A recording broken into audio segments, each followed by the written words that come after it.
The Council on American-Islamic Relations, also known as CAIR, is speaking out.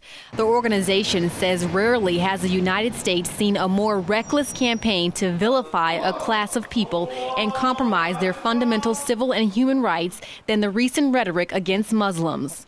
If there's a mosque to be built, it's going to be targeted by Islamophobes and hate mongers.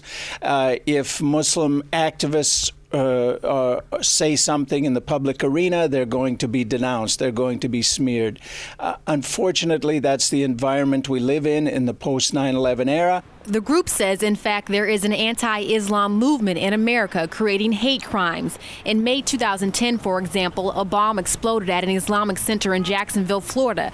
But the group says the sheer bigotry goes beyond ordinary citizens, but it also is coming from politicians and government employees, including presidential candidate Newt Gingrich, who recently compared Muslims to Nazis. Well, unfortunately, in the current political and social environment, we're seeing a tremendous rise in the level of anti-Muslim sentiment in our society, and it's mainly being pushed and exploited by a small but vocal group of Islamophobes and Islamophobic institutions who are well-financed, well-coordinated, and they really push an agenda that seeks to demonize Islam and to marginalize American Muslims.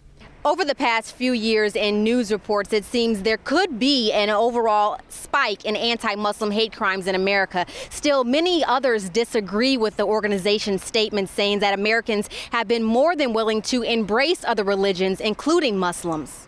I think we're pretty open. The American people are pretty open to different kinds of religion. And he's not alone. Plenty others agree. The Pew Research Forum conducted a U.S. religious landscape survey and found that religious affiliation in the U.S. is both very diverse and fluid, saying more than 1/4 of American adults, 28%, have left the faith in which they were raised in favor of another religion or no religion at all. I think the average American still wants to be respected for their religion and so is willing to be respectful of other religions as long as they are being respectful of the ideals that we all hold as Americans. An estimated 2.3 million Muslims live in America, according to Pew Research. Still, many believe that estimate is low and there could be as many as 7 million. Ashante Hathaway, Press TV, Washington.